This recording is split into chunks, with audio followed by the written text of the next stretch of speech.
बोलो बोलो चिल्लाकर प्रार्थना करो इस वचनों के लिए जो आप आज का वचन सुनने वाले सीखने वाले प्रार्थना करो।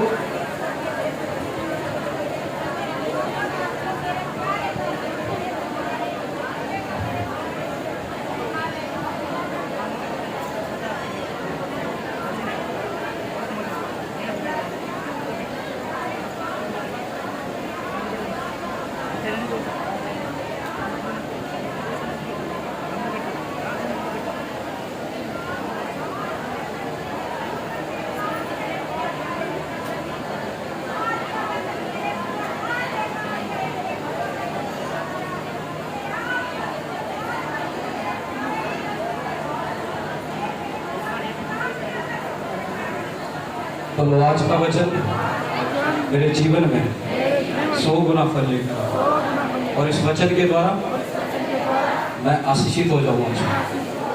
मैं आशीषित हो जाऊंगा प्रभु यीशु मसीह के नाम में। आमीन।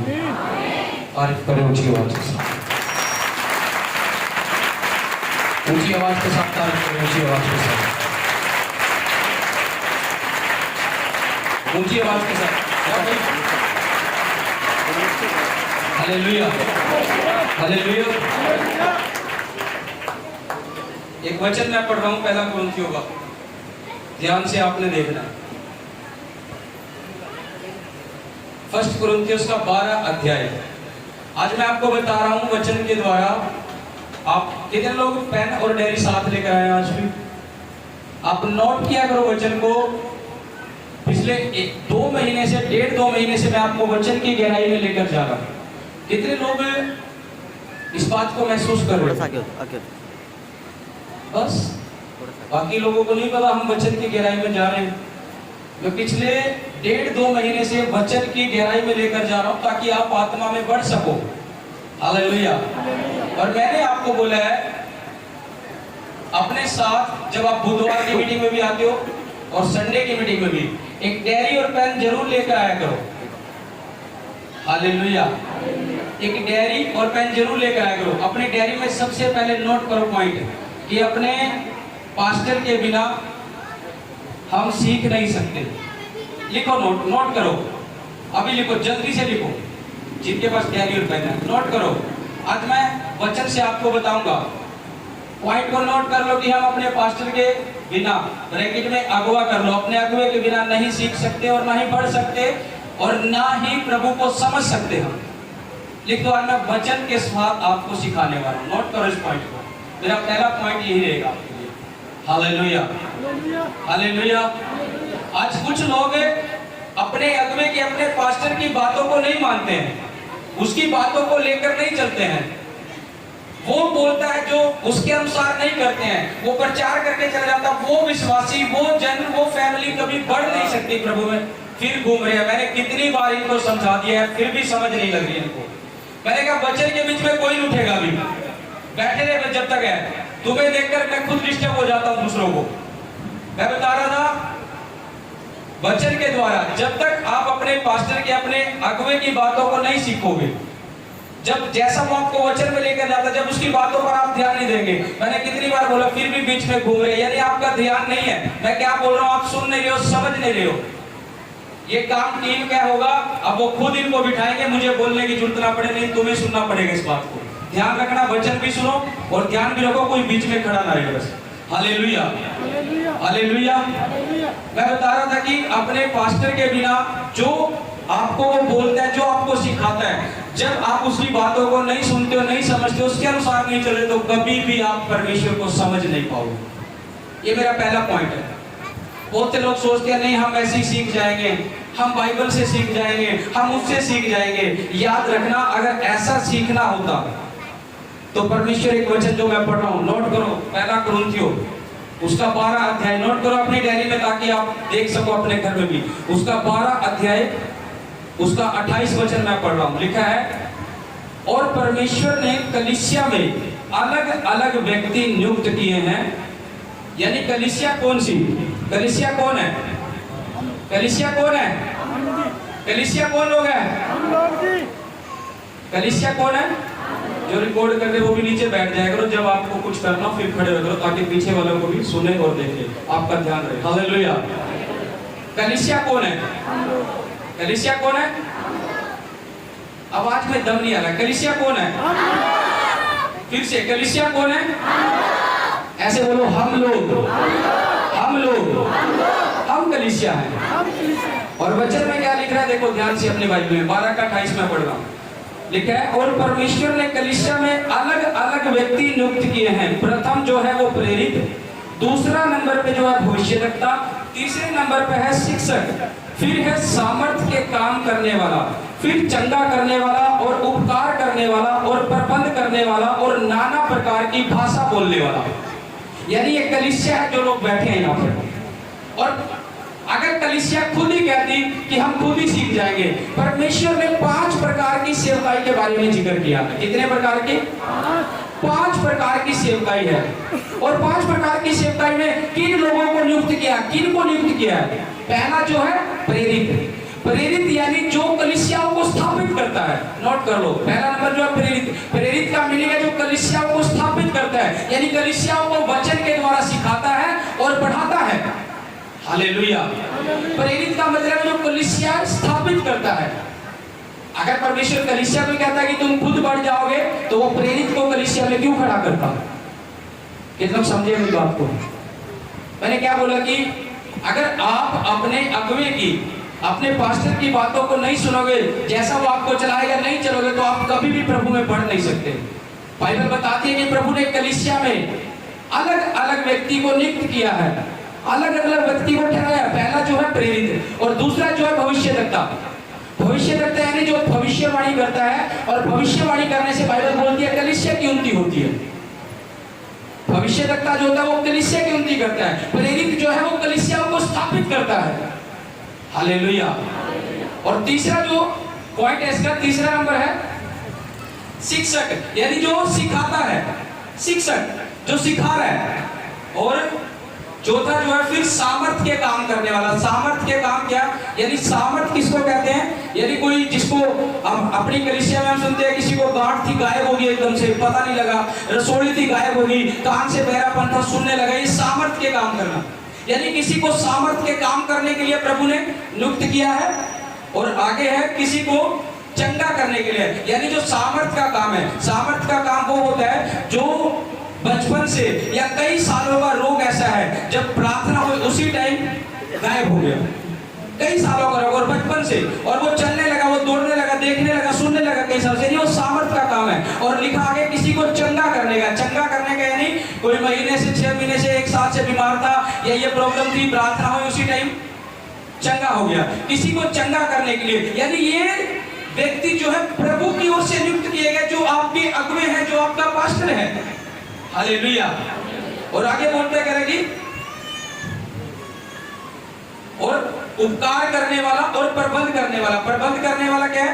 यानी जब इस कलीसिया में बहुत सी चीजों की जरूरत होती है, जब हम मिलकर सहयोग करते हैं, उन चीजों का प्रबंध करते हैं मिलकर। यानी हम कलीसिया में अनाउंसमेंट देते हैं, हमें इस चीज के लिए, परमेश्वर के भवन के लिए जरूरत है, यानी प्रबंध करने वाले, यानी सभी लोग हम प्रबंध करने वाला, यानी किसी भी काम को प्रबंध करने वाले। और आगे बोलता है नाना प्रकार की भाषा बोलने वाला, यानी गैर भाषाएं, जो हम कई दिनों से प्रार्थना कर रहे हैं। बहुत से लोगों ने इस कलीसिया में भी गैर भाषा के वरदान को पाया है। एक जो है नाना प्रकार की भाषा बोलने वाला, यानी ये लोग जो है परमेश्वर ने नियुक्त किए हैं। और एक सेवकाई के अंदर मैं बता रहा हूं, अगर एक अगुवे के अंदर ये 5 प्रकार के गुण ना हो तो सेवकाई अधूरी है। अगर प्रेरित ना हो, खाली भविष्यद्वक्ता हो, फिर भी अधूरी है। प्रेरित के काम भी उसके अंदर हो, भविष्यद्वक्ता भी हो, शिक्षक भी हो, नाना प्रकार की भाषा बोलने वाला भी, और लिखा कि चंगा करने वाला, और लिखा कि सामर्थ्य के काम करने वाला। अगर जिस कलीसिया में ये सभी काम है, वो कलीसिया प्रभु के लिए तैयार है। ये आमीन छोटा है आपका। Hallelujah, hallelujah. यानी जिस कलीसिया में ये काम है, वो कलीसिया कंप्लीट तैयार है प्रभु के कामों के लिए। और हमें और ज्यादा तैयार रहना है कि हम प्रभु में कैसे बढ़े। प्रभु ने 5 प्रकार की सेवकाई दी है। अगर मान लो प्रभु ने हमें हाथों में 10 उंगलियां दी हैं, अगर किसी की 2 उंगलियां ना हो तो क्या अच्छा लगेगा? उंगलियां तो उंगलियां फिर भी 8 है, अगर 2 ना हो अच्छा लगेगा? अगर सेवकाई में 5 प्रकार की जो सेवकाई है, 5 प्रकार के गुण ना हो तो तालमेल नहीं बनने वाला। अगर 5 प्रकार के गुण होंगे, सेवकाई बढ़ोतरी में जाएगी यीशु मसीह के नाम। और तभी प्रभु ने अपने ऐसे लोगों को नियुक्त किया। आज आपका अगवा जो आपको सिखाता है, जो आपको बताता है, जब आप उसकी नहीं सुनोगे तो नहीं बढ़ पाओगे। आप बिल्कुल भी समझ नहीं पाओगे परमेश्वर को, ना ही आप बढ़ पाओगे। और इसके 29 में लिखा है, क्या सब प्रेरित है, क्या सब भविष्य रखता है, क्या सब उपदेशक है, क्या सब सामर्थ के काम करने वाले हैं, क्या सबको चंगा करने का वरदान मिला है, क्या सब नाना प्रकार की भाषा बोलते हो। लिखा है, क्या सब अनुवाद करते हैं, तुम बड़े से बड़े वरदानों की धुन में हो। कह रहा सब प्रेरित नहीं है, सब भविष्य रखता है, कह रहा सब शिक्षक है, सबको चंगा करने वाला। लेकिन आगे एक लाइन बोलिए, कह रहा तुम बड़े से बड़े वरदानों की धुन में रहो। यानी अगर ऐसा नहीं है, परमेश्वर बोल रहा है उस कलीसिया को, कह रहा कि तुम उसकी धुन में रहो ताकि तुम परमेश्वर को सीख सको और समझ सको। आज पास्टर आपको जो सिखाता है, आपका आप उन वचनों को जब ग्रहण करते हो, जानते हो मैं आपको बीते समय की बात बता रहा हूँ। मैं हमेशा जब मैं विश्वास में भी था, मुझे प्रभु की आराधना का बहुत ज्यादा शौक था। मैं बड़ी खुशी से आराधना करता था प्रभु की, मैं गीतों को गाता था प्रभु की। जब मैं विश्वास में भी था, मैं ऐसे खड़ा नहीं होता था बिल्कुल भी। जब आराधना शुरू होती थी, जब मैं विश्वास में आया था, मैं बड़े आत्मा से आराधना करता था प्रभु की, क्योंकि मुझे अच्छा लगता था आराधना करना। हालेलुया, मुझे अच्छा लगता था। लेकिन आज मैं आपको बोलते रहता हूँ क्यों, कि आप लोग आराधना करो, आराधना करो, आत्मा में हो जाओ। क्योंकि जो व्यक्ति, याद रखना, बाइबल बताती है, परमेश्वर ने जो जिक्र किया है ना, जिसको परमेश्वर ढूंढ रहा है, वो जिक्र आराधक का है। मैंने आते एक वचन पढ़ा, यूहन्ना 4:24 में से, क्या लिखा था? परमेश्वर आत्मा है और आवश्यक है कि उसकी आराधना करने वाले आत्मा से और रूह से उसकी आराधना करें, उसके भजन गाएं। हालेलुया। और बाइबल बताती है, परमेश्वर जो है वो सच्चे आराधकों को ढूंढता है। ये आमीन छोटा है आपका। मैंने कहा परमेश्वर जो है वो सच्चे आराधकों को, यानी किन लोगों को ढूंढता है? जो आराधना आत्मा और सच्चाई से करते हैं। परमेश्वर उन लोगों को ढूंढ रहा है। भविष्यवक्ता का जिक्र नहीं है कि मैं उसे ढूंढने आया हूं, प्रेरित का जिक्र नहीं है मैं ढूंढने आया हूं। ढूंढ रहा है किसको? किसको? किसको? आराधक को। और आराधक सिर्फ वो नहीं जो यहाँ खड़े होकर गीत गाते हैं, पूरी कलीसिया आराधक है। प्रभु ने चुना ही कलीसिया को और उसे नाम दिया कि वो तुम मेरी आराधक हो। और जब हम स्वर्ग जाएंगे तो आराधना ही करेंगे। वहां भविष्यवाणियां नहीं होगी, वहां प्रेरित का काम नहीं होगा, वहां क्या होगा? सिर्फ आराधना। क्या होगा? और इसीलिए प्रभु आराधकों को ढूंढने आया। इसलिए जब आप अपने घर में भी होते हो, उसकी आराधना करो। जब आप कलीसिया में होते हो तो आत्मा से आराधना करो। और परमेश्वर को हम आराधना के द्वारा ही प्रसन्न कर पाते हैं। और मैं जब से विश्वास में आया हूं, तब से मेरा प्रभु ने मुझे एक आत्मा दिया। मैं नहीं जानता, मैं प्रभु का थैंक्स करता हूं कि प्रभु ने ऐसा आत्मा दिया कि मैं उसकी आराधना कर सकूं। हालेलुया। और मैं अभी मैं आपको एक गवाही दे रहा हूं। मैं कल रात को प्रार्थना करा था, कल रात को नहीं, सुबह ही मान लो 2-3 बजे का टाइमिंग था रात को। जब मैं प्रार्थना कर रहा था, मैं आपको पहली गवाही दे रहा हूँ, जो ये टेंट बाहर लगा, मैं पहले देख चुका हूँ इसको।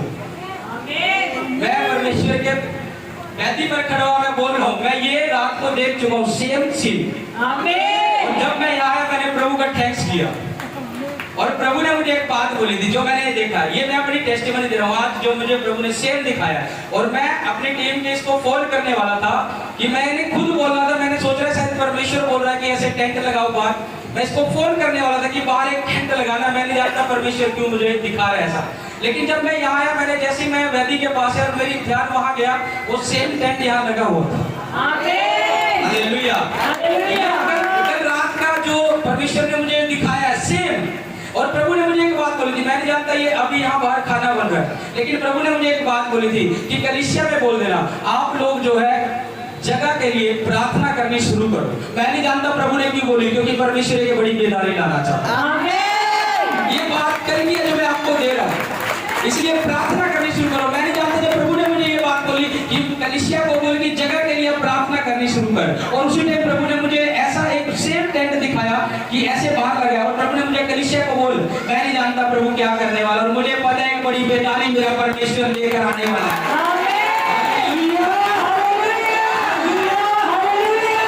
ये बात कल रात को प्रभु ने मुझे बोली, और मैं पिछले हफ्ते से मैं बता रहा हूँ, मैंने आपको भी सिखाया, मैं कभी भी परमेश्वर के पास कंप्लेंट लेकर नहीं जाता कि प्रभु मेरे जीवन में ऐसा कर, मुझे ये दे वैसा दे। मैंने आपको भी सिखाया परमेश्वर को आराधना चढ़ाओ।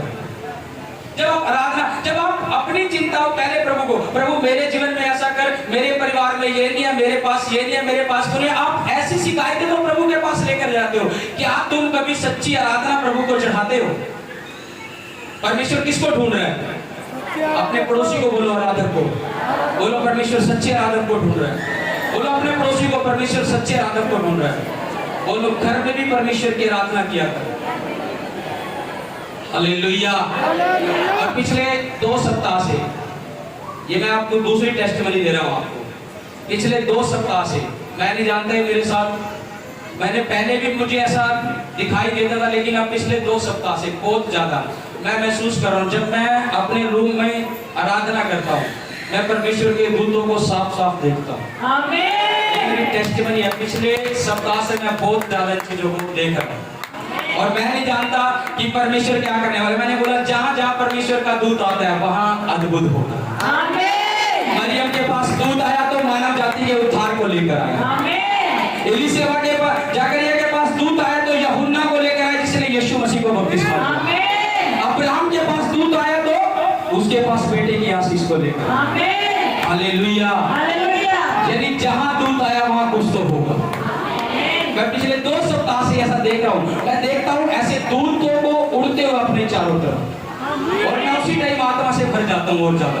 जब ये चीजें मैं देखता हूँ, मैं चाहता हूँ मेरी कलीसिया भी ऐसे बने। आमीन। ये आमीन छोटा है। आमीन। मैंने कहा मैं चाहता हूँ मेरी कलीसिया भी ऐसी बन जाए। आमीन। हालेलुया। हालेलुया। जब आप आराधना आत्मा से, रूह से, सच्चाई से करने लग जाओगे, परमेश्वर के दूत आपके जीवन में काम करना शुरू करेंगे। हालेलुया। मैंने पहला पॉइंट क्यों दिया? जब आप अपने पास्टर की बातों को मानोगे तभी आप प्रभु में बढ़ पाओगे। आमीन। क्योंकि प्रभु ने तभी इन लोगों को नियुक्त किया, प्रेरित को, भविष्यवक्ता को, सामर्थ्य के काम करने वाले को, चंगा करने वाले को, शिक्षक को, इनको क्यों खड़ा किया? ताकि वो कलीसिया को और ज्यादा तैयार कर सके प्रभु की आत्मा में। आमीन। आमीन। हालेलुया। हालेलुया। अपने पड़ोसी को बोल, अपने अगुवे के अधीन रहे। बोलो बोलो अपने अगुवे के अधीन रहे। बोलो आप, जैसा आपका पास्टर प्रभु के वचन से सिखाता है, कह रहा वैसे ही चलना शुरू करें, तब तो आशीषित हो जाएगा। आमीन। हालेलुया। ऊंची आवाज से हालेलुया। ऊंची आवाज से हालेलुया। हालेलुया। एक वचन निकालो, पहले शमूएल निकालो अपनी बाइबल में, 1 शमूएल, पहला शमूएल, उसके 3 अध्याय पे आ जाओ, पेज नंबर 332, पेज नंबर 332।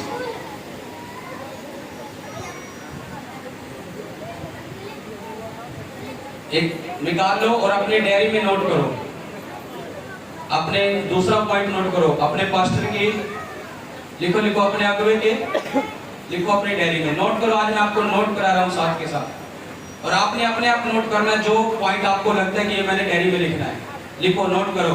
अपने पास्टर के बिना लिखो, हम परमेश्वर को सुन नहीं सकते, अगर सुनेंगे तो समझ नहीं सकते।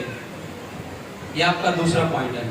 अब इसका 3 मैं पढ़ रहा हूँ बाइबल में, 3 का 1 से पढ़ रहा हूँ। लिखा है, वह बालक शमूएल एली के सामने यहोवा की सेवा टहल करता था।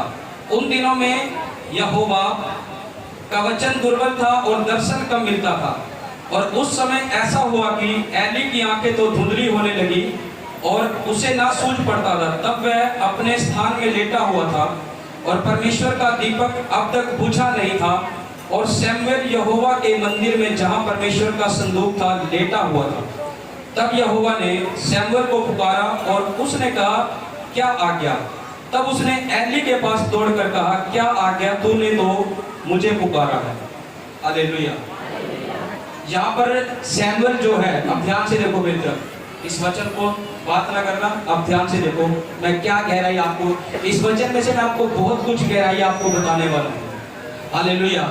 ऊंची आवाज से बोलो हालेलुया, हालेलुया। अब देखो यहाँ पर सैमुअल है, सैमुअल यानी जिसको, जो हन्ना का बेटा था, यानी हन्ना के पास पहले औलाद नहीं थी, और हन्ना ने जो है यहोवा परमेश्वर से रोकर बिलख कर मांगा था कि परमेश्वर तू मुझे संतान दे, और जो तू मुझे पहली संतान देगा, कह रहा है वो मैं तुझे तेरे भवन में तेरी सेवा के लिए दे दूंगी, उसे रोकूंगी नहीं कभी भी, उससे काम काज नहीं कराऊंगी कि तूने काम करना है, परिवार का पालन पोषण करना है, तूने भेड़ बकरियां चरानी है, तूने परिवार को देखना है, कह रहा ये सब काम मैं नहीं कराऊंगी। कह रहा जो संतान तू मुझे देगा, कह रहा वो मैं प्रभु के भवन में दे दूंगी, वो सेवा करेगा। और यहोवा परमेश्वर ने हन्ना की विनती को सुना। लिखा उसी टाइम वो गर्भवती हुई और उसने सैमुअल को जन्म दिया। Hallelujah, hallelujah. और जब सैमुअल को जन्म दिया, जब सैमुअल का दूध छूटा यानी माता के, उसी टाइम यानी हन्ना जिस भवन में जाकर उसने मन्नत को मांगा था कि परमेश्वर मैं तेरे भवन में उसको दे दूंगी, यानी एली उसका पास्टर था, और उसने जो मन्नत मांगी सैमुअल की आशीष आई, सैमुअल को उसने उस पास्टर को भवन में सौंप दिया कि ये लो पास्टर जी, ये मैंने प्रभु से मन्नत मांगी थी, ये प्रभु मेरे जीवन में ऐसा करेगा तो मैं इसे प्रभु की सेवा के लिए छोड़ दूंगी। और उसने ऐसे किया, सैमुअल को परमेश्वर के भवन में दे दिया। और सैमुअल जो है एली के साथ, यानी एली जो है सैमुअल का पास्टर, एली जो है सैमुअल का पास्टर, वो उसके साथ परमेश्वर में भवन में काम काज करने लगा, सेवा करने लगा, दीपक की देखभाल करने लगा, जो दीपक जलता रहता था। यानी पुराने नियम में जैतून के तेल से परमेश्वर की जोत जगती थी, दीपक जलता था, और जैतून का जो तेल होता था वो बत्ती जो है बहुत जल्दी बुझ जाती थी, उसकी देखभाल करनी पड़ती थी उस समय में कि ये दीपक ना बुझे। ये पुराने टाइम की बातें हैं, अब नए नियम में ऐसा नहीं है। Hallelujah, hallelujah. अब ऐसे नहीं है, परमेश्वर ने ऐसा नहीं किया। अब परमेश्वर ने अपनी ज्योति, अपना बेटा यीशु मसीह एक बार हमारे लिए दे दिया। हालेलुया। और सैमुअल जो वो परमेश्वर के भवन में सेवा करता था, और एक समय क्या हुआ, सैमुअल लेटा हुआ था परमेश्वर के वाचा के संदूक के पास, यानी परमेश्वर की वेदी के पास, और सैमुअल को आवाज आई, हे सैमुअल, हे सैमुअल। ये आवाज किसने लगाई? यहोवा परमेश्वर। किसने लगाई? सभी बोलो यहोवा परमेश्वर ने। सैमुअल को आवाज जो है यहोवा परमेश्वर ने लगाई। सैमुअल भी भवन में ही है, और एली भी, उसका पास्टर जो है, वो दौड़कर कहां जा रहा है? किसके पास जा रहा है?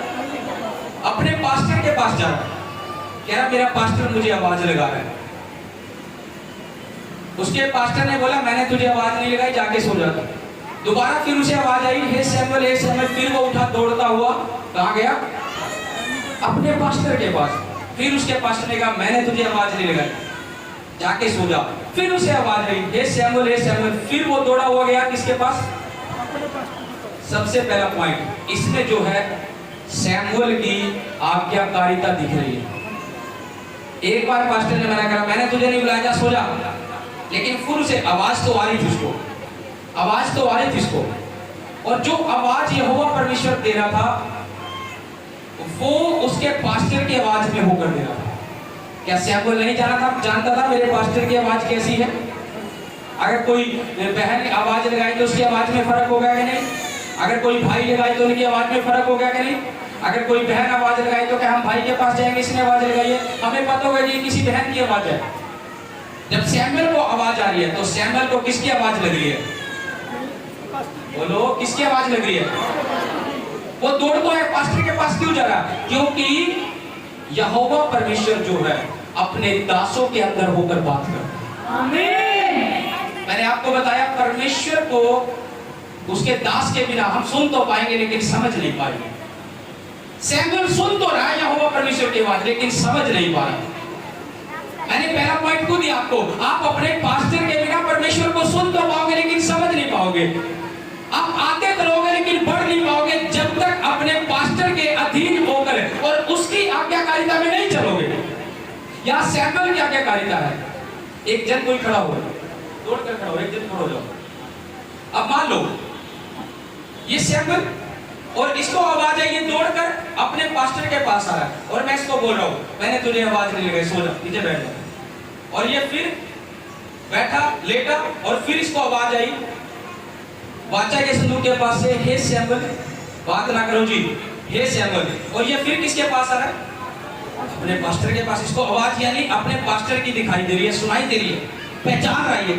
अब फिर मैं इसको बोल रहा हूँ कि नहीं, मैंने तुझे नहीं बुलाया, बैठ जा। और फिर इसको आवाज आ रही है, मैं इसको इतना बोल रहा हूँ, इतना कह रहा हूँ, फिर इसको आवाज आई वाचा के संदूक में से, यहोवा परमेश्वर ने लगाई, हे सैमुअल, हे सैमुअल। ये फिर आ रहा है, यानी इसमें इसकी आज्ञाकारिता तो है। इतना मैंने डांट दिया कि मैंने तुझे आवाज नहीं लगाई, जा बैठ जा। ये तीसरी बार ठीक नहीं हुआ कि छोड़ो, मेरे पास्टर ने तो मना करा। इसकी आज्ञाकारिता दिखा रही है सैमुअल की। यहाँ पर जो आज्ञाकारिता में रहता है विश्वासी, वो आशीषित होता है। सैमुअल को इतनी डांट पड़ी, 2 बार बोला मैंने नहीं बुलाया, बैठ जा। दूसरी बार मैंने नहीं बुलाया, बैठ जा। लेकिन सैमुअल की यहाँ एक पॉइंट लिखो, आज्ञाकारिता। आज्ञाकारिता हमें बुढ़ाती है। यहाँ सैमुअल की आज्ञाकारिता है, जिसको डांट लगने के बाद भी फिर भी अपने पास्टर के पास दौड़ता रहा कि मेरे पास्टर ने मुझे बुलाया। आज जो विश्वासी, आज जो सेवक यानी डांट लगने के बाद भी अपने पास्टर की आज्ञाकारिता में रहता है, अपने उन कामों को पूरा करता है, वो विश्वासी परमेश्वर की नजरों में खरा है। हालेलुया। सैमुअल को इतनी फटकार लगी, उसके पास्टर ने बोला मैंने नहीं बुलाया, फिर ये बैठ गया। और फिर ये जब तीसरी बार आया, फिर आवाज लगी, ये सैमुअल सामने दौड़कर आया। जब इस बार इसका पास्टर भी, मैंने पीछे एक वचन सिखाया था कि मांगोगे तो तुम्हें दिया जाएगा। कितने लोगों ने सीखा था? मैंने बोला था कि मांगते रहना जब तक मिल ना जाए। दौड़कर आता रहा अपने पास्टर के पास जब तक समझ नहीं लगी आवाज कहां से आ रही। एक आवाज से नहीं रुका, 2 से नहीं रुका, आता रहा जब तक उत्तर नहीं मिला। जब तीसरी बार आया, इसके पास्टर ने इसको बोला, इसका पास्टर जो एली है, बैठ जाओ, इसका पास्टर जो एली है वो समझ गया कि यहोवा परमेश्वर इसको आवाज लगा रहा है। और उसने बोला कह रहा इस बार तुझे आवाज आएगी, बोलना कि हाँ प्रभु बोल, तेरा सेवक सुन रहा है। हालेलुया। क्या वो अपने आप से समझ पाया उस आवाज को? कितने लोग समझ रहे मेरी बात को? अच्छे से समझ आ रही है मैं क्या कह रहा हूँ? यानी एक विश्वासी अपने अगुवे के बिना बढ़ नहीं सकता, प्रभु को समझ नहीं सकता। वो अपने पास्टर के बिना, अपने अगुवे के बिना प्रभु में बढ़ नहीं सकता, आगे चल नहीं सकता अच्छे से। सैमुअल जो वाचा के संदूक जिसको डायरेक्ट यहोवा आवाज लगा रहा है, वो दौड़कर पास्टर के पास आ रहा है। यानी इस वचन में 2 भेद है। एक तो परमेश्वर जो है बात करता है अपने दास के रूप में आकर, अपने दास की आवाज लगाकर, सपनों में दिखाई देता अपने दास के रूप में। जो आपका दास है उसके रूप में आपको दिखाई देगा, जो ब्लेसिंग देकर जाएगा वो ठहर जाएगी आपके ऊपर। आमीन। हालेलुया। हालेलुया। पिछले दिनों में बहुत गवाही आई थी, मैंने एक प्रोफेसी किया था। मैंने क्या इस हफ्ते में, ये आज से 1.5-2 साल पहले की बात है, मैं नहीं जानता, बहुत लोग याद होगी किसी को नहीं। मैंने प्रोफेसी किया था, मैं क्या इस हफ्ते में प्रभु अपने दास के द्वारा आपको स्वप्न में दिखाई देगा, और जो ब्लेसिंग आपको याद है कि नहीं, देखो पीछे हाथ खड़े कर रहे हैं जो पुराने परिवार हमारे बैठे।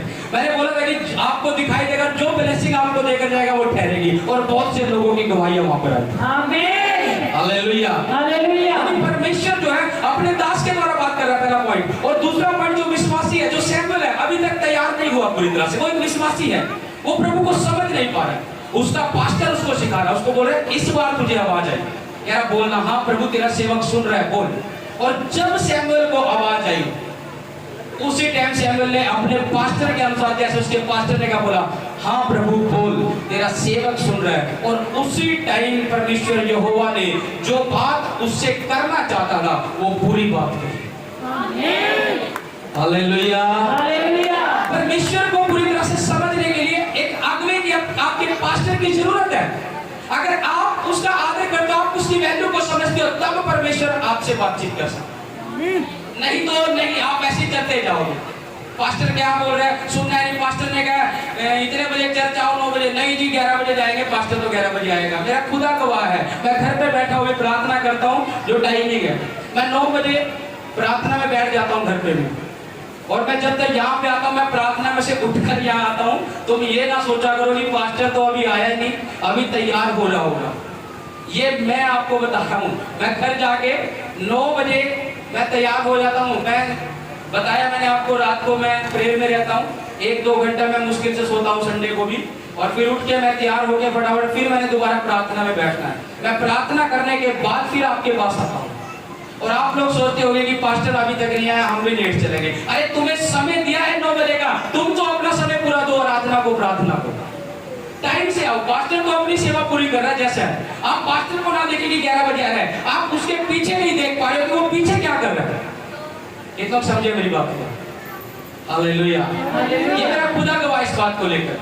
मैं अगर 11 बजे यहाँ पर आ रहा हूँ तो इसका मतलब ये है कि मैं घर खाली बैठा हूँ, मैं घर पे भी आपके लिए प्रार्थना कर रहा हूँ और फिर मैं आपके पास आ रहा हूँ। हालेलुया।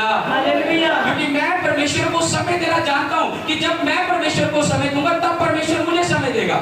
जब आप परमेश्वर को समय पूरा दोगे, टाइम 9 बजे का तो 9 बजे आके उसकी हजूरी में बैठ जाओ।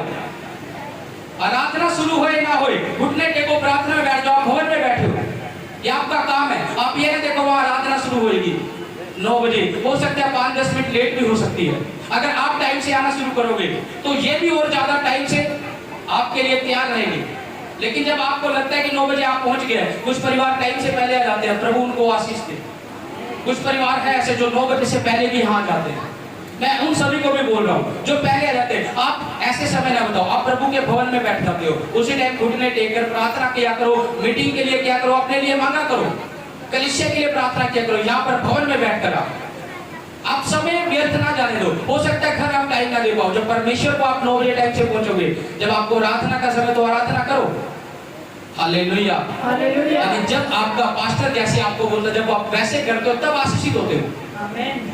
सैमुएल आशीषित कब हुआ? अब देखो यहोवा ने पूरी बात उससे क्या की। मैं आगे पढ़ रहा हूँ इसके 3 के मैं 5 से 6 से पढ़ रहा हूँ। तब यहोवा ने फिर पुकार के कहा, हे सैमुएल, हे सैमुएल। उठकर एली के पास गया और कहा, क्या आज्ञा तूने मुझे पुकारा? उसने कहा, मेरे बेटे मैंने नहीं पुकारा, फिर जा लेट जा। उस समय तक सैमुएल यहोवा को नहीं पहचानता था। अब नहीं पहचान रहा है, उस समय तक नहीं पहचान रहा, क्योंकि जब तक उसके अगुए ने नहीं बोला उसको कि यहोवा तुझसे बात कर रहा है, वो नहीं पहचान रहा। क्या उस समय तक सैमुएल ने जो है यहोवा को नहीं पहचाना। और आगे बोलते कह रहा कि ना यहोवा का वचन ही उस पर प्रकट हुआ था। फिर तीसरी बार यहोवा ने सैमुएल को पुकारा और मैं उठ के एली के पास गया और कहा, क्या आज्ञा तूने तो मुझे पुकारा है? तब एली ने समझ लिया इस बालक को यहोवा पुकार रहा है। यानी अब उसके पास्टर ने समझ लिया कि इस बालक को जो है यहोवा परमेश्वर बुला रहा है। और तब उसके पास्टर ने क्या किया, उसको बोलता कह रहा कि इसलिए एली ने सैमुएल से कहा, जा लेट जा और यदि वह तुझे पुकारे तो तू कहना, हे यहोवा कह, क्योंकि तेरा दास सुन रहा है। हालेलुया। तब सैमुएल ने अपने स्थान पर जाकर लेट गया और तब यहोवा आ खड़ा हुआ। यहोवा कब आ खड़ा हुआ सैमुएल के पास? बोलो, यहोवा कब आके खड़ा हुआ सैमुएल के पास?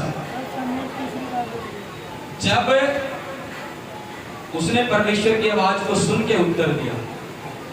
क्या है कि हाँ प्रभु बोल, तेरा दास सुन रहा है। और बाइबल बताती है उसी टाइम यहोवा सैमुएल के पास आ खड़ा हुआ और क्या बोलता है? तब यहोवा आ खड़ा और पहले के समान पुकारा, सैमुएल सैमुएल। सैमुएल ने कहा, कह, क्योंकि तेरा दास सुन रहा है।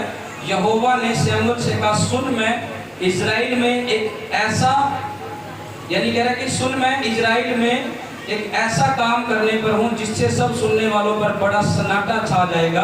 उस दिन मैं एली के विरुद्ध वह सब कुछ पूरा करूंगा जो मैंने उसके घराने के विषय में कहा है, उसे आरंभ से अंत तक पूरा करूंगा। क्योंकि मैं तो उसके यह कहकर जता चुका हूं कि मैं उस अधर्म के कारण जिसे वह जानता है सदा के लिए उसके घर का न्याय करूंगा। क्योंकि उसके जो पुत्र है, कह रहा है कि क्योंकि उसके पुत्र आप साबित है और उसने उनको नहीं रोका। अब जो पास्टर था एली, अब ध्यान से सुनो, बाइबल में नहीं देखना, मेरी तरफ देखो जो मैं अब समझा रहा हूं। अब देखो, उसका पास्टर एली था, उसके बच्चे जो है लायक नहीं निकले।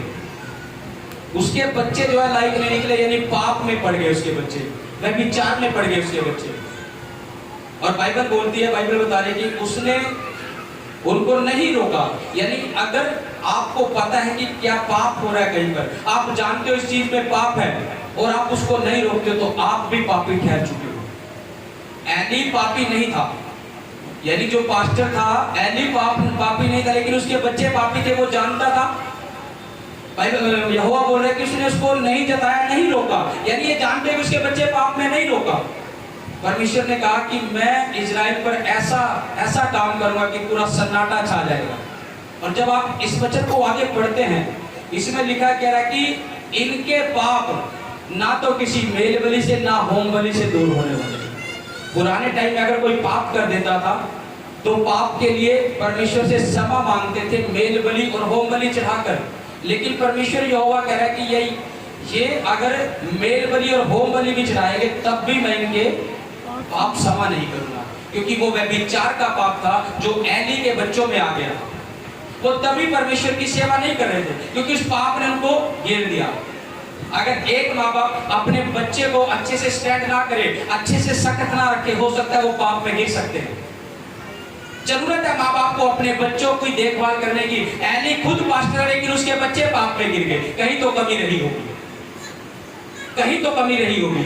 अगर आपके बच्चे हैं, आप उनको सख्ताई से नहीं ले रहे हो, आप उन पर सख्ताई से नहीं ले रहे, हो सकता है वो आने वाले टाइम में किसी पाप में गिर जाए। इससे भला है कि आप अपने बच्चों को सख्ताई से लो और प्रभु के वचन के अनुसार उनको सिखाओ और प्रभु में बढ़ाओ। हालेलुया। एली ने पाप नहीं किया, लेकिन बाइबल बता रही है, यहोवा परमेश्वर कह रहा है एली का पूरा घराना नष्ट हुआ। यदि एली याजक था, यानी वो बच्चों के कारण अपने, और उसके बच्चे माने नहीं। एक दो बार एली ने रोका, जताया कि तुम परमेश्वर के हाथ में पढ़ रहे हो। एली ने रोका। जब हम इसे दूसरे अध्याय में ऊपर पढ़ते हैं, क्या कर रहे हो? हालेलुया। बाहर बैठा देना भी। हालेलुया।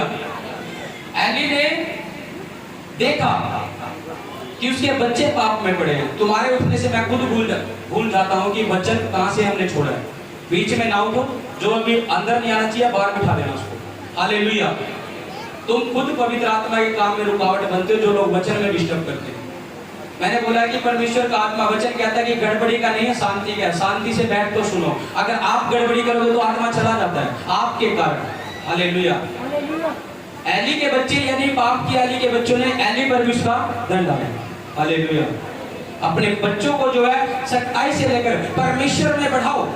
हो सकता है आने वाले टाइम में आपकी ये डांट, आपकी ये फटकार आपके बच्चों का तो भविष्य बनाएगी, आने वाली पीढ़ियों को भी आशीषित कर देगी। आमीन। हालेलुया। हालेलुया। कई बार हमें बहुत सख्त डिसीजन लेने पड़ते हैं। क्यों? क्योंकि परमेश्वर के लिए।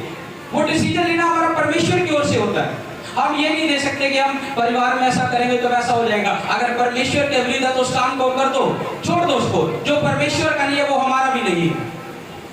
देखो समझ रहे मेरी बात को। यीशु मसीह एक जगह वचन प्रचार कर रहा था। एक ने बोला कि प्रभु बाहर तेरे माता और भाई तुझे बुला रहे हैं। प्रभु ने कहा कौन मेरे माता और भाई? ये खुद प्रभु यीशु मसीह के वर्ड थे। कह रहा कौन मेरे माता और भाई? कह रहा जो परमेश्वर का वचन सुनते हैं और उन्हें मानते हैं। कह रहा वो मेरे माता और भाई हैं। हालेलुया। यदि प्रभु की संतान वो है, प्रभु के वारिस वो है जो परमेश्वर के वचन को सुनते हैं और उन्हें मान के उसके अनुसार चलते हैं। हालेलुया।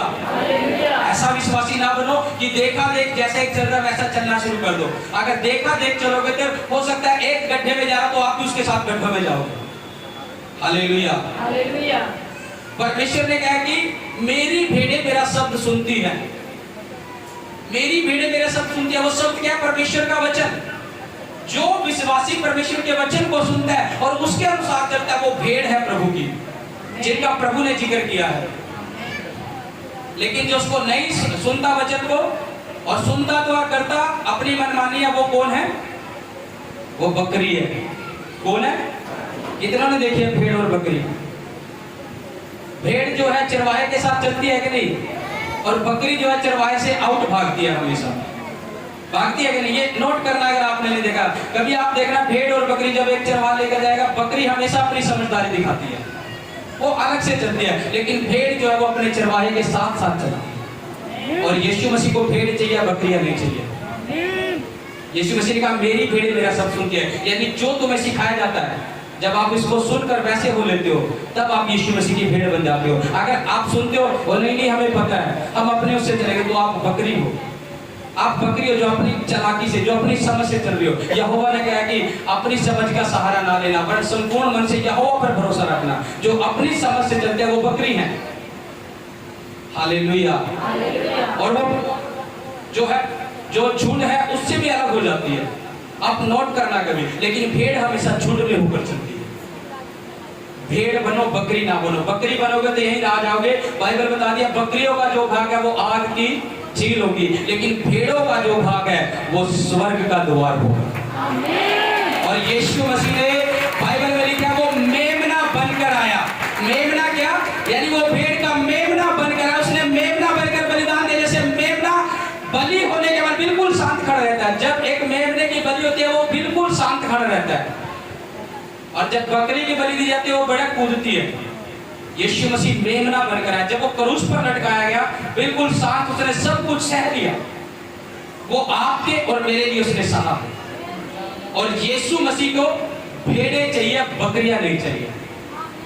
और तभी क्या प्रभु ने कहा, बहुत से लोग कहेंगे प्रभु हमने तेरे नाम से ऐसा किया, प्रभु साफ मना करेगा मैं तुम्हें नहीं जानता। फिर बोलना कि प्रभु हम आज संडे चर्च गए थे, हमने दशमांश को मिला, सब कुछ होया, अगर तुम बकरी की बकरी बनी रहोगे प्रभु कहेगा मैं तुम्हें नहीं जानता। अगर तुम भेड़ बनकर चलोगे, यीशु मसीह ने खुद बोला यूहन्ना की किताब में, कह रहा है मेरी भेड़ें मेरा शब्द सुनती है। और शब्द जो है वो परमेश्वर का वचन। अगर आप उसको सुनकर चलते हो, वैसे अगर भेड़ बन जाते हो, तो मैं बोल रहा हूँ स्वर्ग का द्वार आपका Yeshu Masih. Hallelujah, hallelujah, hallelujah, hallelujah. Samuel भेड़ बना, बकरी नहीं बना। सैमुअल 3 बार भी पास्टर के पास गया, उसका शब्द सुन रहा था ना, आवाज तो अपने पास्टर की सुन रही थी, उसको लगा तो यहोवा रहता, लेकिन भेड़ बनकर अपने पास्टर के पास ही जा रहा 3 बार। उसने ये नहीं देखा किसी ने मेरे को डांटा कि मैंने नहीं बुलाया, जब 3 बार नहीं बुलाया, वो फिर भी जा रहा है। यानी वो भेड़ था, वो भेड़ बना। हालेलुया, सैमुअल ने भेड़ बनकर किया। और यीशु मसीह ने कहा मेरी भेड़ मेरा शब्द सुनती है और मुझे पहचानती है। यानी जब आप परमेश्वर के वचन को सुनते हो, उसे पहचानते हो, तो उसके अनुसार चलते हो, तो आप यीशु मसीह की सच्ची भेड़ें बन जाते हो। आमीन। और परमेश्वर अपनी भेड़ों को लेने आएगा, ना कि बकरियों को लेने आएगा। बकरियां यहीं रह जाएंगी। बकरियां ज्यादा चला के नहीं पास्टर को क्या पता है, और नहीं चरवाहे को क्या पता, हमें पता है सब कुछ। वो बकरियां हैं जिनकी सोच ऐसी है। भेड़ बन जाओ, प्रभु आशीषित करेगा। आमीन। Hallelujah, hallelujah, hallelujah, hallelujah. Eli के बच्चों ने पाप किया, उस पूरे नगर पर, यानी कि उस पर एली जानता था कि ये पाप में है, लेकिन उन्होंने चिताया, लेकिन वो पूरा धन उनके ऊपर आया। हालेलुया। और परमेश्वर जो है वो अपने दास के अंदर होकर बातचीत करता है। आमीन। जब आप उसके दास की आवाज को सुनते हो, तो प्रभु की आवाज को सुनते हो। आमीन। Hallelujah, hallelujah. मुझे बहुत बार जो ब्लेसिंग मिली है वो सपनों के द्वारा मिली है मुझे बहुत बार, और मैंने उन ब्लेसिंग को अपने जीवन में फूलते हुए देखा। मुझे परमेश्वर ने जो मेरे पास्टर है उसके रूप में आकर बहुत ब्लेसिंग दी है मुझे, ये मैंने महसूस किया। और मैं उनको, हो सकता है परमेश्वर ने आपको ब्लेसिंग दी है, कुछ बातें हमें याद नहीं आती है, समय पर याद आती है कि हाँ ये चीज मेरे साथ ऐसा हुआ था। Hallelujah, hallelujah. बहुत से जो काम है परमेश्वर सपनों के द्वारा ब्लेसिंग आकर देकर जाता है। Hallelujah, hallelujah. क्योंकि मुझे बहुत बार जो मेरे पास्टर थे मुझे स्वप्न में दिखाई दिए। अभी आप बीते समय में देख लो कलीसिया में हीलिंग का विषय कैसे काम कर रहा है कि नहीं, चंगाइयाँ हो रही है कि नहीं, 1-1.5 महीने से देख रहे हो कि नहीं। ये मैंने अपनी टीम को, जो मेरे साथ रहते लड़के, मैंने उनको बोला था, मुझे रात को प्रभु ने मेरे पास्टर के रूप में ऐसा बोला, और मुझे बोला कि जा तेरे ऊपर हीलिंग का अभिषेक बढ़ रहा है। आमीन। और मैंने इनको पहले बोला था आने वाले दिनों में तुम देखोगे हीलिंग का अभिषेक बढ़ेगा तब की। आमीन। कि वो आशीष मुझे प्रभु ने मेरे पास्टर के रूप में आकर मुझे दी, और मैं उसको अब महसूस कर रहा हूँ। आमीन। Hallelujah, hallelujah, hallelujah, hallelujah. यदि जब आप अपने पास्टर की वैल्यू को समझ जाते हो, उसकी आवाज के एक वर्ड के महत्व को जानते हो और समझते हो, तब ब्लेसिंग आपके ऊपर खुलती है। आमीन। ऐसे नहीं खुलती कि जब आप उसके वर्ड का तो आदर करते नहीं कि वो क्या बोल रहा है, और आप ब्लेसिंग चाहोगे बड़ी बड़ी, नहीं मिलेगी।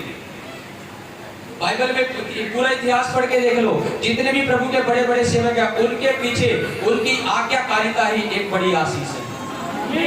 एलीशा के ऊपर जो अभिषेक आया वो आज्ञाकारिता को लेकर आया, क्योंकि एलिया के साथ वो आज्ञाकारिता में रहा पूरी तरह से। एलीशा ऐसे ही अभिषेकित नहीं बन गया, वो अपने पास्टर के साथ पूरा आज्ञाकारिता में रहा। जैसा उसके पास्टर ने कहा वैसा चला। और मैंने बताया एलीशा की जो है हड्डियों से भी, जब वो मर गया था, मुर्दे जिंदा हो गए थे। यानी एलीशा के मरने के बाद भी उसकी हड्डियों में वो सामर्थ काम कर रही थी। आमीन। क्यों काम कर रही थी? क्योंकि वो अपने अगुवे की अधीनता में था, अपने पास्टर के साथ खड़ा रहा। मूसा के साथ यहोशू रहा, यहोशू के ऊपर अभिषेक आया और परमेश्वर ने बोला, कह रहा कि जैसे मैं मूसा के संग रहा, यहोशू को बोला, कह रहा जैसे मैं मूसा के संग रहा वैसे तेरे संग भी रहूंगा। आमीन। उसको ये ब्लेसिंग क्यों बोली? क्योंकि वो अपने पास्टर के साथ अधीनता में था, आज्ञाकारिता में था। कितनी फटकार लगी हो, कितनी डांट लगी हो, फिर भी वो जानता था कि ये मेरा पास्टर है, मैं इसकी अधीनता में रहूंगा तभी बढ़ूंगा। और यहोशू के ऊपर वो अभिषेक आया जो मूसा के ऊपर था। यहोवा परमेश्वर ने खुद बोला, कह रहा जैसे मैं मूसा के संग रहा वैसे तेरे संग रहूंगा। आज जैसे आप अपने पास्टर के संग रहते हो वैसी ब्लेसिंग को आप पाते हो। आमीन। ऐसा नहीं है पास्टर ने बोला आपको कुछ, आप कर रहे हो कुछ, आप कभी भी ऐसे ब्लेसिंग नहीं पाओगे। पूरे इतिहास में जितने भी प्रभु के सेवक हैं, आप पढ़ के देखना है, पूरे सब में लिखा है जिन्होंने आज्ञाकारिता दिखाई है वो लोग ब्लेसिंग को उन्होंने पाया, उनके परिवारों में ब्लेसिंग खुली है।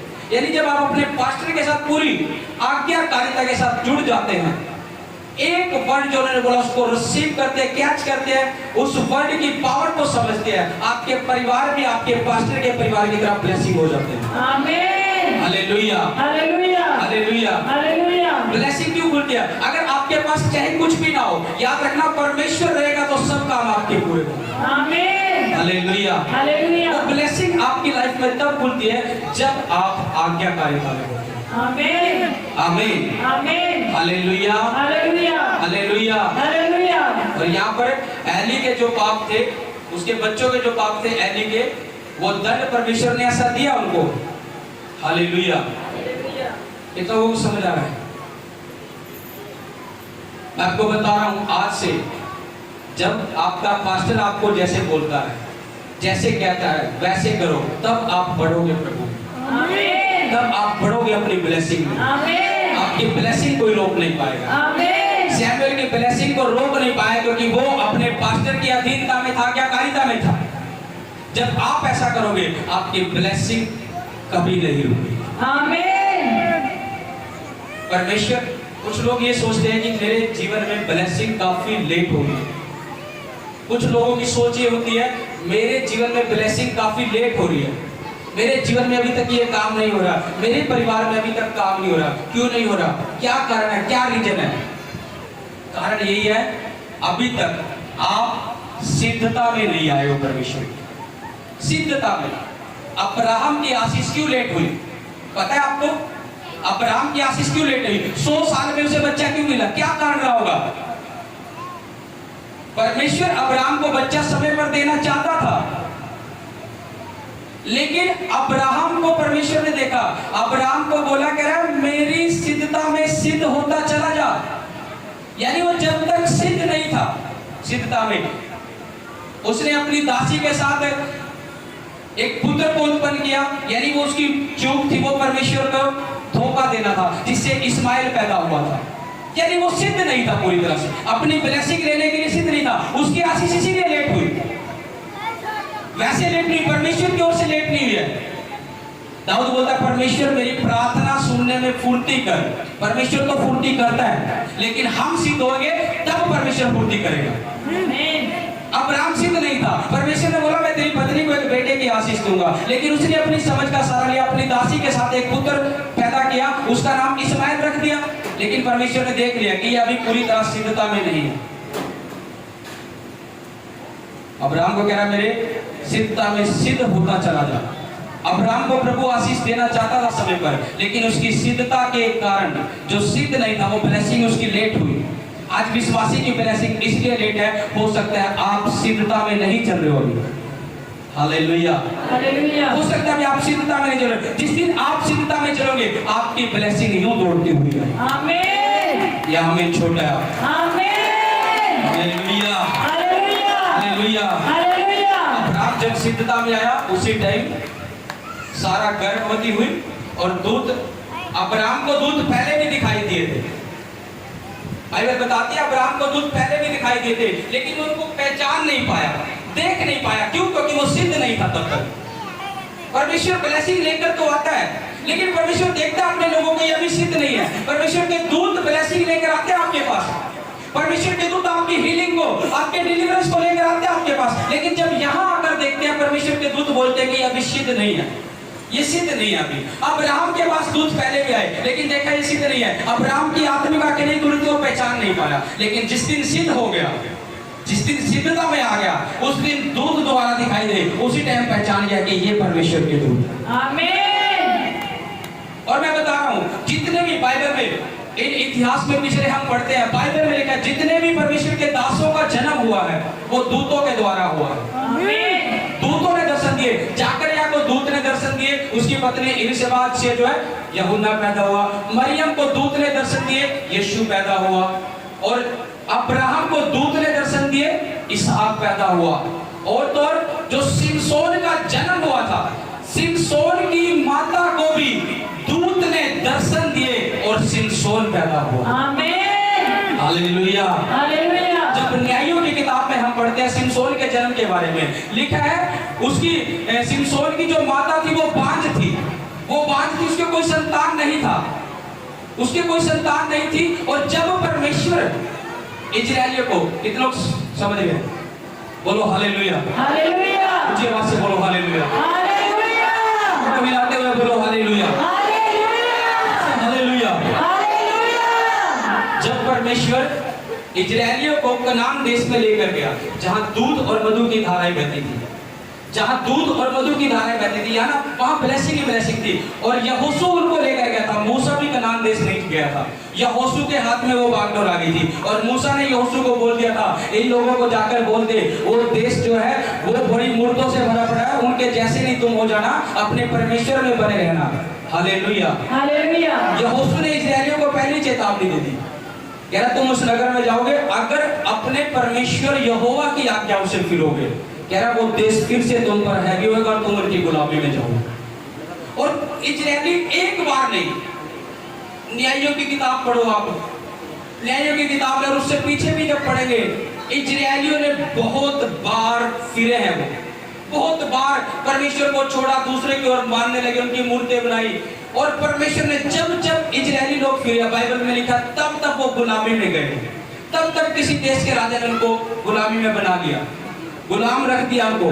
और जब गुलाम में पड़े थे इजरायली लोग, और फिर से उन्होंने परमेश्वर की ओर फिरने के लिए बोला, परमेश्वर ने अपना एक नबी भेजा इजरायलियों के पास। उन्होंने बोला कि तुमने परमेश्वर की आज्ञा से फिरे हो, इसलिए तुम गुलामी में पड़े हो। उन्होंने बोला कि हमें कोई मार्ग दिखाए ताकि हम इस बंदीगृह से, इस गुलामी से बाहर निकले। फिर जाकर जो सिमसोन की माता थी उसको दूत ने दर्शन दिया और उसको बोला, उसको एक पुत्र उत्पन्न होगा, और उसको बोल दिया कह रहे आज से तू, उसको पहले ही बोल दिया दूत ने, कह रहा ना तो दाख मधु पिएगा, ना कुछ बुरे काम करेगा, यानी सब ये बातें उसको पहले बोलती, क्योंकि उसके गर्भ में जो है परमेश्वर की ओर से कोई ब्लेसिंग बड़ी खुलने वाली थी। आमीन। परमेश्वर बड़ी ब्लेसिंग आपके लिए रखा हुआ है यीशु मसीह के नाम में। मैंने कहा वो आपकी लाइफ में खुलेगी यीशु मसीह के नाम में। अगर आप आमीन के साथ रिसीव कर रहे हो, बड़ी ब्लेसिंग आपके लाइफ में उसके दूत लेकर आ रहे हैं यीशु मसीह। अगर आप हाथों को हिलाते हुए करें तो बड़ी ब्लेसिंग आपकी लाइफ में आ रही है यीशु मसीह के नाम में। हालेलुया। हालेलुया। उसकी माता को बोलती कि ना दाख मधु पीना, ना मदिरा पीना, ना कोई बुरे काम करना जो यहोवा की दृष्टि में बुरे हैं। कह रहा तेरे एक पुत्र होगा, उसको भी दूत ने बोल दिया, कह रहा पुत्र होगा, तेरे पुत्र होगा, और उसके सिर पर जो है कभी छुरा ना फिर। परमेश्वर जब ब्लेसिंग लेकर आता है अपने लोगों के जीवन में, कुछ तो शर्तें रखता है, बिना शर्तों के आशीष नहीं है। लोग सोचते हैं बस आज्ञा ना माननी पड़े, बस वायदे पूरे होते चले जाए, ऐसा कभी होगा नहीं। या आप भूल में पड़े होंगे अगर आपकी सोच में ऐसा होगा कि परमेश्वर की आज्ञा को पूरा ना करें और आशीष को हम ले लें, ऐसा कभी नहीं होगा। क्या कभी आपने ऐसा देखा है? कितने लोग खेती बाड़ी करते हैं? हाथ खड़ा करो। कितने लोग खेती बाड़ी करते हैं? क्या कभी आपने ऐसा देखा कि खेत में बीज नहीं बोया और आस रख रहे हो फसल तो आएगी? क्या कभी आप ऐसा कर सोचा है? पहले बीज बोते हो तभी फसल आती है कि नहीं? आज्ञा मानोगे तो तभी आशीष आएगी।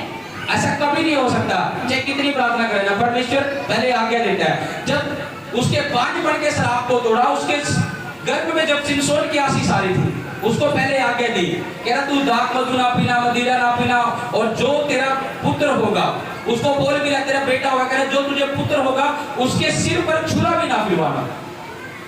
और वो सबसे पावरफुल था सिमसोन, सबसे पावरफुल था। यानी परमेश्वर वो पावरफुल आशीष अपने लोगों के जीवन में आज भी देना चाहता है। आमीन। आज आज्ञा जितने लोग पूरा करते हैं वो पावरफुल आशीष को पाते हैं। शुभ आमीन। Hallelujah, hallelujah, hallelujah. हालेलुया। और वो दूत दर्शन देकर गया। उसकी पत्नी ने अपने पति को बोला, मुझे दूत ने दर्शन दिया, और उसने ये बोला कि मुझे एक दूत मेरे पास आया, उसके चेहरे पे बड़ी रौनक थी, एक चमक थी, वो दूत के जैसा दिख रहा था, वो मुझे बोल करके ऐसा होगा। अब उसका पति बोल रहा है, यानी वो अभी डाउट में रह गए हैं। दूत आकर चले गए, अभी डाउट में रह गए हैं। परमेश्वर बोलकर चला गया, आशीष देकर डाउट में रह गया। उन्होंने बाद में बोला, उन्होंने फिर से परमेश्वर को प्रार्थना की, कह रहा यहोवा परमेश्वर अगर सच में तेरे दूत दे दो। उसका पति बोल रहा है, कह रहा फिर से मुझे उन दूत से मिला, ताकि मैं अच्छे से पूछूं कि उस बच्चे के लिए हमें आगे कैसे करना है, कैसे रखना है उसको। और यहोवा परमेश्वर ने उसकी प्रार्थना को सुना, और फिर उसकी पत्नी को वो दूत दोबारा दिखाई दिया, दोबारा दिखाई दिया। देखो परमेश्वर कितना भला है, ये परमेश्वर की भलाई है। वो प्रार्थना कर रहा है, परमेश्वर दिखा, फिर वो दूत उसकी पत्नी के पास आया, और वो उसकी पत्नी ने देखा कि मेरे पति ने प्रार्थना की थी, दोबारा फिर दूत आया, ये निश्चय ही यहोवा का दूत है। और वो उसको बोल कर गई, तुम यही रुको। बाइबल में लिखा है, तुम यही रुको, मैं तुम्हारे पांव में धुला रही हूं, और मैं तुम्हारे लिए कुछ खाने को भी लेकर आ रही हूं। सेम वही कंडीशन जो अब्राहम ने दूत को बोला, वैसे ही सिमसोन की पत्नी, सिमसोन की माता ने भी उनको ये बोला। उस दूत को बोला, तुम रुको, मैं तुम्हारे लिए खाना पका कर लेकर आती हूं, मैं तुम्हारे लिए पांव धुलाऊंगी। और वो उनको रोक कर गई, दौड़ कर अपने पति को बुला कर लाई, और उसके पति ने उससे पूछा, और उन्होंने सेम बातें उनको बताई कि सिमसोन के जीवन में क्या करना क्या नहीं, और वो सेम आशीष उनके ऊपर खुली, और उन्होंने उस दूत को खाना खिलाकर वहां से भेजा, क्योंकि उस समय वो निश्चय जान गए ये यहोवा का दूत था। आमीन। Hallelujah, hallelujah. लेकिन जब एक विश्वासी की आत्मिक आंखें खुल जाती है, वो परमेश्वर की बातों को समझने लग जाता है, वो परमेश्वर के भेदों को समझने लग जाता है। वो दुख में भी, परेशानी में भी, हर एक बातों को समझता है, वो समझता है। Hallelujah, hallelujah. जितने भी बड़े बड़े सेवक, बड़े बड़े योद्धा, यानी सिमसोन ऐसा योद्धा था, सिमसोन ऐसा योद्धा था जिसने इतनी पावर थी, लेकिन अपनी पावर को सिर्फ एक कमी में उसने गिरा दिया। वो कमी क्या थी उसकी? व्यभिचार का पाप। वो व्यभिचार का पाप जो परमेश्वर की ओर से चुना हुआ है, जिसको परमेश्वर ने स्पेशल प्लानिंग के लिए चुना है, एक व्यभिचार के पाप के कारण उसकी सारी पावर चली गई। एक विश्वासी के जीवन में जितनी ब्लेसिंग खुलती रहती है, आपको लगता है कि बहुत से लोगों को लग रहा है मैं इस चीज से आशीषित हूं, मेरे जीवन में ये है, मेरे जीवन में, अगर आप जिस दिन पाप में गिर गए, याद रखना वो ब्लेसिंग जाना शुरू कर देगी आपके पास, जो परमेश्वर ने दी आपको। जिस दिन आप आज्ञा तोड़ोगे वो ब्लेसिंग चली जाएगी, क्योंकि वो परमेश्वर की ओर से मिली है। सिमसोन परमेश्वर की ओर से, उसके पास बल थी, पावर था, लेकिन जिस दिन उसने आज्ञा तोड़ी, सबसे पहले उसने क्या किया? एक ऐसी स्त्री को देखा, उससे विवाह करने के लिए अपने माता पिता को बोला। उसके माता पिता ने समझाया, कह रहा नहीं, हमने उनकी स्त्रियों को नहीं ब्याहना है, अगर हम ऐसा ब्याहेंगे तो यहोवा परमेश्वर की आज्ञा टूटेगी। यहोवा ने हमें उन स्त्रियों को ब्याहने के लिए नहीं किया कि हम इनको अपने में ब्याह लें, लेकिन वो जिद पर अड़ा, उसने उस स्त्री से ब्याह किया, और ब्याह करने के बाद वो मैरिज भी उसकी सफल नहीं रही। बाइबल बताती है वो मैरिज भी उसकी सफल नहीं रही, और थोड़े समय तक रही, और बाद में जो उसका ससुर था उसने देखा उनके अंदर कोई मिसअंडरस्टैंडिंग हुई। उसके ससुर ने सोचा शायद सिमसोन अब इसको नहीं रखना चाहता, उसने उसका जो संगी मित्र था उसके साथ उसकी शादी कर दी। Hallelujah, hallelujah. जब एक पाप में गिरते हो आपके डिसीजन सारे रोक हो जाते हैं, आपको खुद नहीं समझ आता कि क्या करना है, आपके डिसीजन रोक हो जाते हैं। क्यों? क्योंकि हमारे पाप के कारण हमारी जो सोच है, जो बुद्धि की बात है, वो परमेश्वर की ओर से जो होती है वो हमारी लाइफ से चली जाती है। सिमसोन का डिसीजन गलत हुआ, उसकी शादी, जो मैरिज उसने करी, जो परमेश्वर के खिलाफ करी, वो सफल नहीं हुई, दूसरे के साथ उसकी शादी कर दी। और लिखा है जब सिमसोन को ये बात पता लगी कि मेरी पत्नी की शादी दूसरे के साथ करी, सिमसोन उसको बोला अपने ससुर को, अब यहोवा मेरे साथ होगा, क्योंकि तुमने मेरी पत्नी को दूसरे के साथ शादी कर दी है, ये पाप तुमने किया, इस पाप का बदला यहोवा तुमसे लेगा। और उसने अपनी पत्नी को भी और जिसको उससे शादी हुई थी उसको मार दिया। Hallelujah, hallelujah. और वहां से चला गया। सिमसोन बहुत बार पाप में गिरा। फिर एक स्त्री जो वैश्या थी, जिसका नाम है दलीला, जो वैश्या थी, दलीला नाम की वैश्या, उसके पास सिमसोन गया। सब सिमसोन की जो कमजोरी थी वो व्यभिचार था, वो पूरा पावरफुल था, बल था उसके अंदर, लेकिन 300 लोमड़ियों को, जब उसकी पत्नी की शादी कर दी थी, उसने 300 लोमड़ियों को पकड़ा और 2-2 लोमड़ी की पूंछ बांधकर उनमें मसाले जगा दी और फलस्तीसियों को खेत में उनको दौड़ाया और सारे फलस्तीसियों की जो फसल है वो जल गई, भस्म हो गई। और फलस्तीनी पूछने लगे क्या है कि ऐसा किसने किया, और बोल रहे कह रहे फलाने के जमाई ने किया है, सिमसोन ने किया है। सिमसोन देखो जो 300 लोमड़ी को पकड़ रहा है, कितना पावरफुल होगा वो, कितना पावरफुल होगा वो। 300 लोमड़ियों को पकड़ना आसान बात नहीं है, यानी वो परमेश्वर का बल था उसके पास, लेकिन उसकी कमजोरी जो थी व्यभिचार का पाप। अगर जब व्यभिचार का पाप अंदर होगा तो डिसीजन रॉन्ग हो गए हमारे, हमें खुद नहीं पता लगा। अब दलीला के पास गया, फिर से व्यभिचार में गिर रहा है। दलीला के पास गया, अब फलस्तीसियों ने दलीला को बोला, कह रहा कि अगर तू इसकी पावर का राज हमें बताएगी, उसको चांदी के सिक्के देने की शर्त रखी, बहुत सारे चांदी के सिक्के बोला कि हम तुझे देंगे जिस दिन तू इसकी पावर का भेद हमें बता देगी। क्योंकि फलस्तीनी जान गए थे कि ये दलीला के चक्कर में पड़ गया, अब दलीला जो है इसके जीवन में से उस भेद को निकाल देगी। दलीला ने बोला सिमसोन को, बड़े ध्यान से सुनो, पीछे बात करने में लग रहे हो, ये वचन सुन रहे हैं, देखो ये वचन सुन रहे हैं, हालेलुया। दलीला जो है सिमसोन के पास गई, सिमसोन को बोला, कह रहा है कि तेरी पावर का भेद क्या है। उसने 3 बार उसको बताया, कह रहा है कि अगर कोई नई रस्सियों के साथ मुझे ऐसे बांध देगा तो मेरी सारी पावर चली जाएगी। अब उसने क्या करा, फलस्तीनियों को बुलाया, कह रहा है कि आ जाओ, मैंने इसको बांध दिया, इसकी पावर चली गई है। और दलीला ने बोला उसको, सिमसोन को, कह रहा फलस्तीनी तुझको पकड़ने के लिए आ गए हैं। और वो रस्सियां उसने यूं जैसे कोई बिल्कुल कच्चे धागे के यूं तोड़ी और फलस्तीनियों को मारा, चला गया। और दलीला फिर देखती रही, किसी ने मुझे झूठ बोला कि ये मेरी पावर करा रही। फिर उसने बोला, कह रहा कि तू मुझसे सच्चा प्रेम नहीं रखता, इसलिए तू मुझे अपनी भेद की बातें नहीं बताता। कह रहा अगर तू मुझे सच्चा प्रेम करता, देखो शैतान कैसे काम कर रहा है। कह रहा अगर तू मुझसे सच्चा प्रेम करता है, कह रहा मुझे अपनी पावर का भेद बता। उसने कहा मेरी चोटी को जो कोई एक खूंटी होती है ना दीवार में, कह रहा इसके साथ बांध देगा तो मेरी पावर सारी चली जाएगी। दूसरी बार फिर इसको ये बोला, उसने उसको वैसे ही बांधा और फिर फलस्तीनियों को बुलाया, कह रहा आ जाओ, मैंने इसकी पावर का राज जान लिया, इसको पकड़ो, बांध कर ले जाओ। और फिर वो सिमसोन को निकाले, कह रहा बाहर फलस्तीनी तुझे पकड़ने के लिए आ रहे हैं, जाओ। उसने अपनी चोटी से खूंटियों को वैसे उधेड़ा कि जैसे मालूम कुछ है ही नहीं, और उन फलस्तीनियों को फिर मारा, फिर दौड़ाया। 3 बार यही बातें हुई। अब देखो सिमसोन की बुद्धि कितनी भ्रष्ट हो रही है, उसको पता ये औरत मुझे फंसवाने के चक्कर में है। पहली बार झूठ बोला, फलस्तीनी को बुलाया, उसके समझ में नहीं लगा कि ये औरत मुझे फंसवाना चाहती है। वो फिर से उसके साथ है, क्यों? क्योंकि व्यभिचार का पाप उसकी बुद्धि को भ्रष्ट कर, उसके डिसीजन सारे रॉन्ग हो रहे हैं। कितना समझ रहे मेरी बात को? उसके डिसीजन सारे रॉन्ग हो रहे हैं, क्यों? क्योंकि व्यभिचार के पाप में पड़ा। उसको पता है इस औरत ने मुझे 2 बार धोखा दिया, फिर उसके साथ लगा, तीसरी बार फिर बोल रहा है। तीसरी बार फिर उसने देखा कि इसने फिर फलस्तीनियों को बोला, फिर बात नहीं हुई। चौथी बार उसने दलीला ने बोला, कह रहा अगर तू मुझसे सच्चा प्रेम करता है तो मुझे भेद बता। उसने देखा यार इसको बता ही देता हूँ। उसने बोल दिया, कह रहा मेरे सिर पर, कह रहा परमेश्वर ने आशीष दिया, मैं शुरू से ही परमेश्वर का नाजिर हूँ। नाजिर का मतलब है जिसके सिर पर कभी छुरा नहीं फिरा, जिसने कभी बाल नहीं कटवाए। और यीशु मसीह को हम नाजरी बोलते हैं क्योंकि उसके सिर पर छुरा नहीं पड़ा था, इसलिए यीशु मसीह के बाल लंबे थे। जिनके बाल लंबे हैं और जिनके सिर पर जन्म से छुरा नहीं लगा, वो नाजिर होता है परमेश्वर के लिए।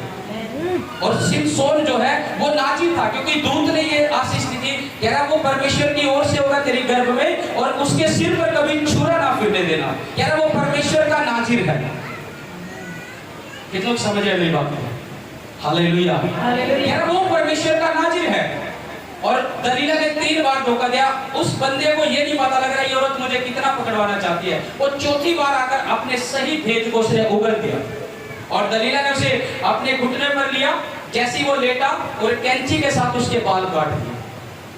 और उसी टाइम उसने फलस्तीनियों को फोन किया, कह रहे आ जाओ कि मैंने इसकी जो पावर है उसका भेद जान लिया, इसको पकड़ के ले जाओ। और फलस्तीनी आए और सिमसोन को उसको बोला कि तेरे पकड़ने वाले बाहर आए। सिमसोन पहले के समान उठा, और जब उसने देखा कि मेरी पावर जा चुकी है, वो 300 फलस्तीनियों को यानी झुंड के झुंड को मार गिराता था। लेकिन जब वो उस पावर में था, उसने देखा कि मेरी पावर जा चुकी है, यानी गलत डिसीजन लिया गया। 3 बार वो औरत उसे भेद जान लिया उसका, 3 बार उसके भेद को जाने की तेरा भेद क्या है। वो फिर भी नहीं समझ पा रहा कि ये किया, वो फिर भी उस पाप में गिरा हुआ है विचार के। और उस औरत के वह विचार के पाप में गिरे होने से उसने अपना भेद बदल दिया। और सारा जब उसको बोला उसी टाइम फलस्तीनी आए, बाइबल बताती है उसको बंदी बना कर ले गए, उसकी आंखों को फोड़ दिया। और पुराने नियम की मैं बात बताऊं, जब किसी की आंख फोड़ दी जाती थी उस समय बहुत ही अपमानजनक बात होती थी। आंख फोड़ना यानी उसकी पावर को बिल्कुल खत्म कर देना, आंख फोड़ना। उसको आंख फोड़ दी उसी टाइम सिमसोन के, उसको बांध कर ले गए। और फिर उसने यहोवा की दुहाई दी, फिर उसने यहोवा की दुहाई दी, उसने अपने पापों को माना, उसको खंभों से जकड़ा। और खंभों से जकड़ कर जब वो बंधा हुआ था उसने फिर यहोवा की दुहाई दी। उसने बोला कि परमेश्वर एक बार वो पावर मुझे दोबारा दे दे, एक बार वो पावर दे दे मुझे। जो लोग उसका ठट्टा उड़ा रहे थे क्योंकि उसकी आंख फोड़ दी गई थी, फलस्तीनी ऊपर जैसे मान लो एक ये हाल है, इसके नीचे भी हाल है। अब मान लो ऊपर वो पिलरों पर बांध दिया गया उसको, और दूर ये हाल एक ही छत है, इस पर लोग खड़े देख रहे और हंसी लगा रहे हैं उसकी। उसने बोला कि परमेश्वर एक बार और पावर मुझे दे। और बाइबल बताती है उसकी पावर दोबारा लौटी, उसके बाल बड़े होने लगे दोबारा। और उसकी पावर जब लौटी, उसने उन पिलरों पर जिन पर वो खड़ा था, छत जिन पर लोग थे, कह रहा उन अपनी पावर से उन पिलरों को तोड़ा। और वो सारे जितने लोग उस पर थे वो सब के सब उस पिलर के उसके छत के नीचे दबकर मर गए। और खुद सिमसोन भी मर गया। ये सिमसोन का डिसीजन जो था, यानी सिमसोन ने खुद आत्महत्या की। सिमसोन ने खुद क्या की है? आत्महत्या किया। क्यों की है? क्योंकि वो परमेश्वर से फिर गया था, वो परमेश्वर के कामों से फिरा। हालेलुया। जो लोग परमेश्वर के कामों से फिरते हैं उनके डिसीजन ऐसे ही रोक रहते हैं। हालेलुया। हालेलुया। आज से कितने लोग परमेश्वर की आज्ञा में बने रहना चाहते हैं? सभी बोलो मैं तैयार हूँ परमेश्वर की आज्ञाओं के लिए। परमेश्वर की आज्ञाओं के लिए मैं पाप से दूर हूँ। मैं पाप से दूर हूँ। आज निर्णय लेता हूँ यहाँ कि पाप मुझ पर प्रभुता नहीं कर सकता। प्रभुता नहीं कर सकता। मैं अपना जीवन प्रभु यीशु मसीह को देते हूँ, प्रभु यीशु मसीह को देते हैं। प्रभु यीशु मसीह को देता हूँ। प्रभु यीशु मसीह को देता हूँ। ऊंची आवाज से आमीन। आमीन। हालेलुया बोलो ऊंची आवाज के साथ। हालेलुया बोलो ऊंची आवाज के साथ। हाथों को हिलाते हुए हालेलुया बोलो। हाथों को हिलाते हुए हालेलुया बोलो। ऊंची आवाज के साथ हालेलुया बोलते हुए, तारीफ करते हुए हालेलुया बोलते हुए, तारीफ करते हुए हालेलुया बोलते हुए, ऊंची आवाज के साथ तारीफ करते हुए, ऊंची आवाज के साथ आंखें बंद करके हालेलुया बोलते हुए, ऊंची आवाज के साथ चिल्लाते हुए हालेलुया बोलते हुए, हालेलुया बोलते ऊंची आवाज के साथ उस परमेश्वर के नाम को महिमा देते हुए हालेलुया। हालेलुया। हालेलुया। हालेलुया। आमीन। आमीन। हालेलुया। हालेलुया। कितने लोगों को समझ आया आज का वचन?